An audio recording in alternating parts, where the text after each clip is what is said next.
What's up, YouTube fan? This is the Daily Dose of Mental Health, and in this video, we're going to be discussing generalized anxiety. Before I go any further, if you would please like and subscribe to the channel. I vastly appreciate it, so we can get the message out to as many people as we can. I decided to cover generalized anxiety just briefly, making a quick video, because I realize how it affects so many people. And in my opinion, the definition of it is just, it can be, when they say there's social anxiety and there's general anxiety. Generalized anxiety is a lot of times anxiety that can just come, it's anxiety induced in regards to, you can just be going about your day doing whatever, and then you can be hit by that fight or flight response, which essentially means you get that your heart rate starts beating quickly, you can feel shaky, dizzy, lightheaded, and just get very uncomfortable in your own skin real quick.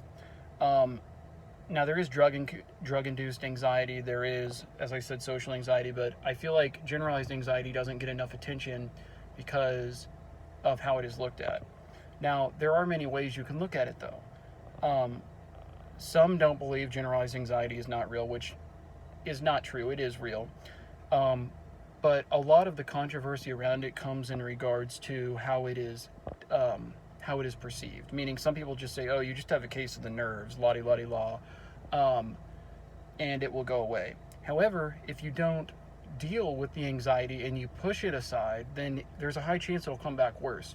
So what I'm challenging you to do is, if you have any sort of generalized anxiety or even social anxiety, the next time you're feeling that, try to approach it head on.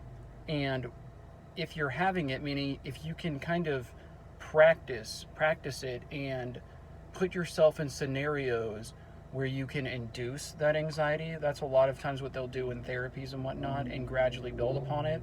That's how they practice it.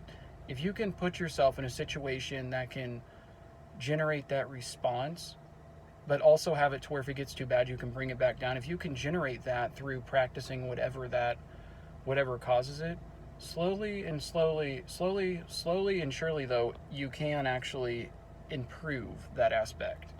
Like, I know for me, one thing that caused random anxiety with me for a long time was, and it wasn't social anxiety, but I would just have, like, I'd be driving, and sometimes I would just kind of just get anxious all of a sudden if I was going to, like, the grocery store or just anywhere.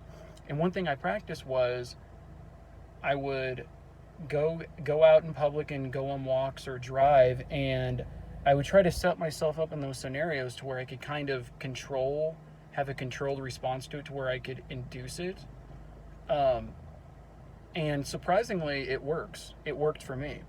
To where if I did start having it, you try to approach it head on. And really, the key is, for me, when you're noticing having that response, if you're practicing it or if you're having it in general, focus on your breathing. And I'm not saying, like, if you're, like, out in public just stopping and closing your eyes and going, not like that, but whatever is going on when you're having that anxiety. And, I know it can be hard because it's hard to catch your breath sometimes, or you feel like your heart's beating quickly, but I promise you, focus on your breathing, and in particular, practice your nose breathing. So it's kind of like, if you're having one, breathe in and out. And if you can't breathe through your nose, just concentrate on that breath. And if you concentrate on it, you will cause your sympathetic nerve system to kick in, which will bring down that fight or flight response. And you'll notice your heart rate will start going down. When you're focusing on your breathing, that stimulus will be decreased. So yeah, that's really how I would approach generalized anxiety. There are obviously medications that you can take however, a lot of them can be very addicting and habit forming. However, they do have a place for people. Lastly, one thing I wanted to tackle real quick is the stigma. The number one way you will be able to it won't leave, but deal with your anxiety is being open about it with others. So if you're having even an anxiety attack around somebody else, don't hide it from them. That is the idea of, you're not approaching it head on. Let them know what's going on. Because more than likely, a lot of people have anxiety. Let them know what's going on. And if they're judging you for it, well, fuck them, whatever with that. But if you're open about it with others up front, that you have anxiety, that anxiety, when you are having that anxiety attack, it typically, they're there for support. And typically if you tell somebody up front about it before it happens, or like you might feel it coming on, your response to it will actually be a lot more positive. And that positive reinforcement by letting other people know what's going on, will actually, in my opinion, help bring down that response to it. Now, it's not a fix. You will still have anxiety, but it's all about knowing how to deal with it so you can bring down those responses, so you're not constantly putting your body in that fight or flight response. That is my tip today. That is your daily dose of mental health.